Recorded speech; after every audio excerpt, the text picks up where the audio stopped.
দিদি ভাই, আমাকে মাছের লেজা দিও না, বড্ড কাঁটা, আমি খেতে পারবো না। শুনলেন তো মা আপনার ছোট বৌমার কথা, সে কিনা মাছের লেজা খেতে পারবেন না।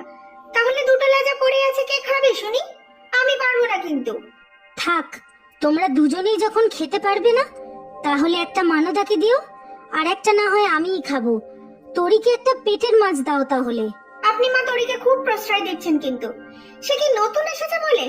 তাহলে আমার সাথে এত ভালো ব্যবহার তো কখনো করেননি। কেন রোজ রোজ একই কথা বলছো অর্চনা? তোমরা দুজনেই আমার কাছে সমান। সে আপনি মুখেই বলেন, সব সময় দেখি তরির দিকে ঝোল টানছেন। পেটির মাছ তো এক পিসে আছে, সেটাও তো ওকেই দিতে বললেন। থাক দিদি ভাই, আমি মাছ খাবোই না, তুমি নিয়ে নাও পেটির মাছ, আমার ডাল তরকারিতেই হয়ে যাবে। আহারে, শাশুড়ির সামনে ভালো সাজা হচ্ছে।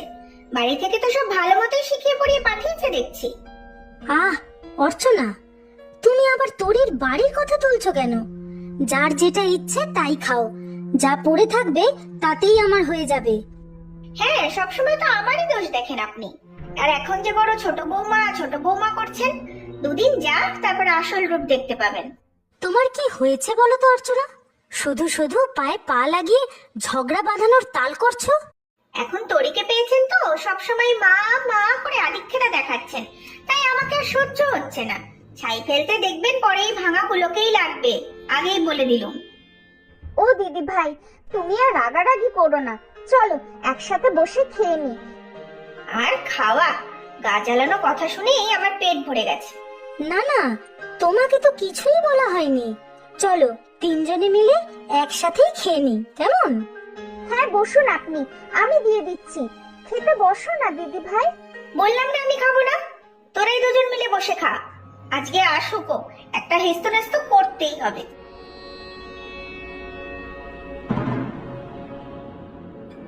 দেখলে দেখলে বড় বৌমার কাণ্ডটা? কথা নেই বার্তা নেই, দুম করে রেগে গেল। কি যে হয়েছে ওর! দাদা ভাইকে আবার কি বলবে কে জানে, আমার খুব ভয় হচ্ছে মা, আমার জন্যই সব ঝামেলা শুরু হয়েছে সংসারে। না না, তা কেন? তোমার আশাতে অর্চনা একটু টেনশনে আছে বুঝি। আগে এবাড়ির এক চেটে আদর খেয়েছে ও। তাহলে মা, আপনি দিদি ভাইকেই একটু প্রাধান্য দেবেন।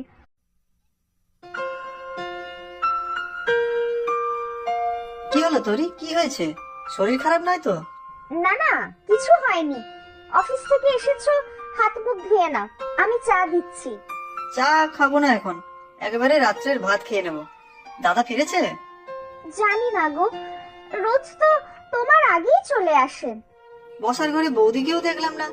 রোজ তো এই সময় তোমরা তিনজন বসে টিভি দেখো। আমি আসার পর থেকেই তোমাদের সংসারে অশান্তি শুরু হয়েছে, তাই না গো? কি আবার কেমন কথা? অশান্তি হবে কেন? মা আর বৌদির সাথে কখনো ঝগড়াঝাটি আমি দেখি। আর তুমি করবে ঝগড়া? তাহলেই হয়েছে যে একটা মশা পর্যন্ত মারতে ভয় পায়। না গো, আজ দিদি ভাই বেশ রাগ করেছিল, সবই হয়তো আমারই দোষ। কেন, কি করেছিলে তুমি? ও কিছু না, থাক, তোমার আর শোনার দরকার নেই। রান্নাঘরের ঝগড়াঝাটি বাড়ির পুরুষ মানুষদের না জানাই ভালো। তা ঠিক, তোমাদের ব্যাপার তোমরাই সামলাও। আমাকে একবার আমাদের বাড়ি নিয়ে যাবে? বাবা মার কথা খুব মনে পড়ছে। বাড়ি যাবে? কিন্তু অফিসের ছুটি। আচ্ছা, কাল দেখছি, যদি দুদিনের ছুটি পাওয়া যায় তবে তোমাকে পৌঁছে দিয়ে আসবো। মা, একটা কথা বলার ছিল। এই শুনুন মা, আপনার আদরের ছোট বৌমা নিশ্চয়ই আমার নামে নালিশ করবে আপনাকে। কেন, কি হয়েছে? না না মা, আমি দিদি ভাইয়ের নামে নালিশ করব কেন? তাহলে বলো, কি বলবে? কদিন ধরেই বাবা মায়ের কথা খুব মনে পড়ছে। আপনার ছেলে বলছিল অফিসে ছুটি পেলেই আমাকে পৌঁছে দিয়ে আসতে পারে। আপনি অনুমতি দিলে বাবার বাড়ি গিয়ে কটা দিন থেকে আসতাম। ও বাবা, আবার বাপের বাড়ি যাওয়ার তাল। শুনুন মা, আপনার এই ছোট বউ এর বাড়িতে মনই টেকে না, আর তা টিকবেই বা কেন? আমরা তো সব মন্দ মানুষ। এই অর্চনা, থামো তো এবার। কি হয়েছে তোরি? তোমার বাড়ির সবাই ভালো আছেন তো? হ্যাঁ মা, আমারই একটু ইচ্ছে করছিল, তাই। অবশ্য যদি আপনি না চান তবে আর যাব না। না না, আমার আপত্তি নেই। সদ্য এসেছো তো এই বাড়িতে, তাই নিজের বাড়ির কথা মনে পড়ছে। ছোট খোকা যখন পৌঁছে দিয়ে আসবে বলছে। তখন আপনার আপত্তি নেই তাই তো? আমি ঠিক জানতাম। ছোট বৌমা বলে কথা, তার কথা কি আর অমান্য করা যায়? আর আমার সাথেই যত জুলুম করতেন। তা কেন হবে? তোমাকেও তো কখনো কিছুতে মানা করিনি, আর তুমি নিজেও তো কোথাও যেতে চাইতে না। সে যাচ্ছে যাক, যা খুশি করুক, তাতে আমার কি? তবে সংসারের কাজ কে করবে শুনি? আমাকে তো কল্লুর বলদ পেয়ে বসেছেন আপনারা। আমি এখানে খেটে মরবো আর সে সেখানে মজা করবে। তুমিও চলো না দিদি ভাই, আমার বাবার বাড়িতে তুমি কখনো তো থাকোনি 2-5 দিন, দেখবে সবাই কেমন খুশি হয় তোমাকে দেখে। তোরি তো ঠিকই বলেছে, তুমিও তো ওর সাথে গিয়ে 2 দিন ঘুরে আসতে পারো। না না, কোনো আত্মীয় স্বজনের বাড়িতে উঠে থাকা আমার পছন্দ নয়। আর ওর বাড়িতে তো আমি কোনোদিন যাবই না, মরে গেলেও নয়।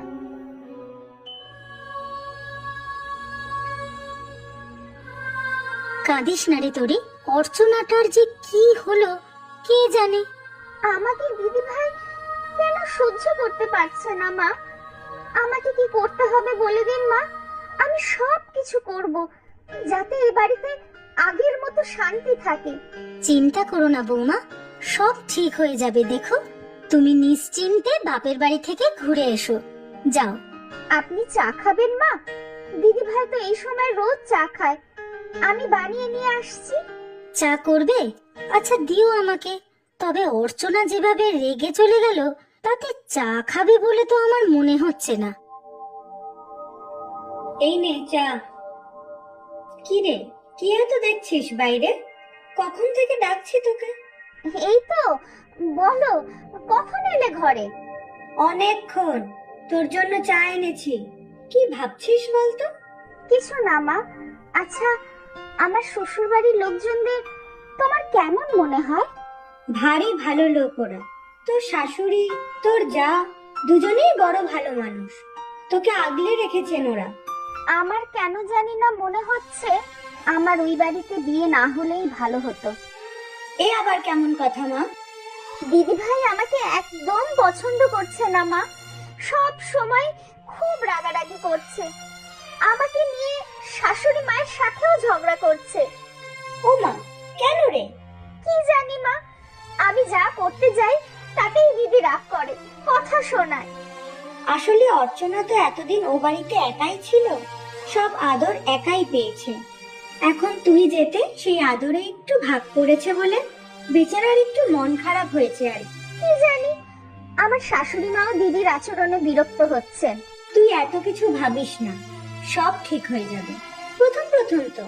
আমি এখানে দিদিকেও আসতে বলেছিলাম, এলো তো নাই, আরো কত আজে বাজে কথা বললো। আচ্ছা নে, আর মন খারাপ করে থাকিস না, দেখবি সব ঠিক হয়ে যাবে। ঠিক করে খা না, তখন থেকে থালায় আঁকিবুকি কাটছিস। আমার কিচ্ছু ভালো লাগছে না। যবে থেকে এসেছিস মুখটা আশার করে রেখেছিস। তোমাকে তো বললাম আমার মনটা ভালো নেই, মাথাটাও ব্যথা করছে। সারাদিন উল্টো পাল্টা ভাবলে মাথার আর দোষ কি? আমি উঠলাম মা, আর খাবো না, তুমি খেয়ে নাও। যা শুয়ে থাক, আমি ওষুধ দিচ্ছি। জ্বরটা তো কমছেই না, ডাক্তার বাবুও তো দেখে গেলেন, ওষুধও খেলো, তাও গা পুড়ে যাচ্ছে। একা মানুষ আমি, কি যে করি। ও বাড়িতে জানাই বরং। তরি, তরি, মা, তরি। আহ আহ, খুব কষ্ট হচ্ছে মা। সব ঠিক হয়ে যাবে, আরাম কর।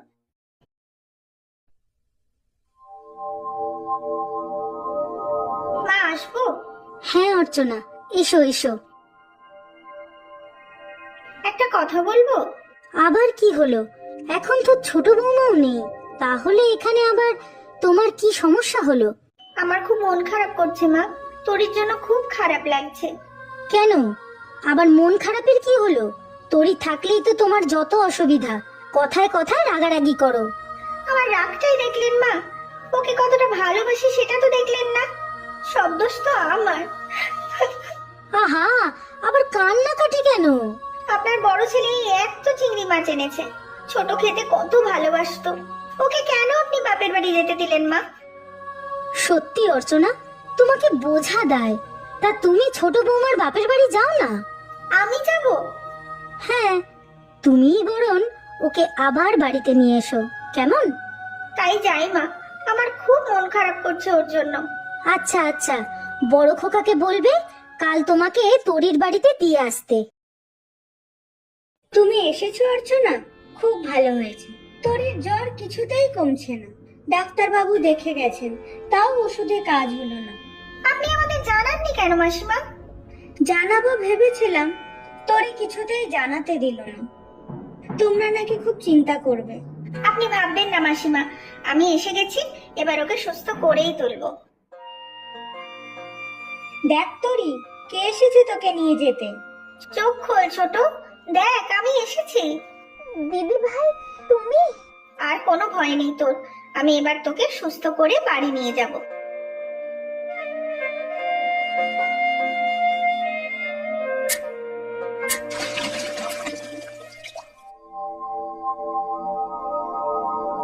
যা দুশ্চিন্তায় ফেলেছিলি তুই, কোনো ওষুধে কাজ দিচ্ছিল না। অর্চনা আসাতে যেন ম্যাজিকের মতো কাজ হলো। এই কদিন সারা দিন তোর সেবা করে গেছে মেয়েটা। কি যে বলেন মাসিমা, ও তো আমার ছোট বোন, বোনের জন্য এইটুকু করবো না? তুমি আমার উপর রাগ করে নেই তো দিদি ভাই? ধুর বোকামে, তোর কাছে তো আমার ক্ষমা চাওয়া উচিত। কত খারাপ ব্যবহার করেছি তোর সাথে, খালি ভয় হতো সবাই বুঝে তোকেই বেশি ভালোবাসে। তুই এই বাড়ি আসার পর বুঝলাম আমি ভুল ভেবেছিলাম, আসলে আমি যে তোকে খুব ভালোবাসি রে। তোমাকেও আমি খুব ভালোবাসি দিদি ভাই। কাল কিন্তু তোকে নিয়ে বাড়ি যাব, বড় বড় গলদা চিংড়ির মালাইকারি খাওয়াবো। সত্যি?